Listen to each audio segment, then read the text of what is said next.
There has been a lot of discourse over this console generation that pertains to the Xbox Series S and how it's always to blame when games don't perform well on the other consoles. Well, today we're here to discover, is there any truth to that? So let's break that all down. Up next.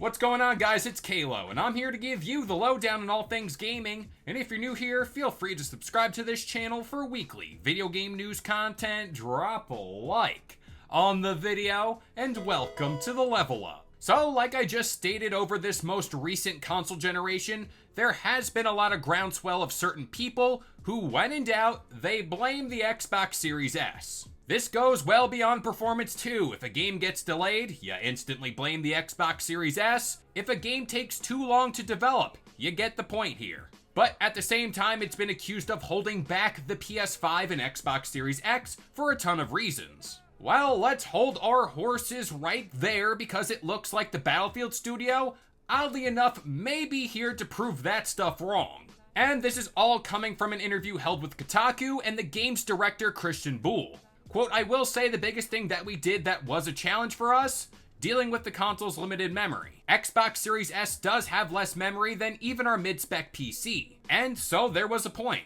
Oh, I want to say like 6 to 12 months ago, where we kind of realized that a lot of our levels were crashing on Xbox Series S. Then the article continued, as a result, the team focused on optimizing memory usage for Battlefield 6, and these improvements weren't just felt on the Series S. According to Bull, this process made the whole game better and more stable. However, the devs also worked on specific optimizations for the Xbox Series S too. Bull says Battlefield 6 is now super solid and performant on Xbox Series S, and it will run at a smooth 60 frames per second. And the footage of the game's open beta running on the Xbox Series S seemed to back that up. So right there, did they not only confirm 60 frames for the Xbox Series S, but they also said its optimization made the game better for the Xbox Series X, the PS5, and the PC. Now, to be clear, this isn't the first time we've heard this exact thing before. We've heard it with id Software when it came to Doom Eternal, and IO Interactive with Hitman. And in all those cases, they brought up how memory was an issue in the whole process. So in turn, this caused optimization that benefited every single version of said game.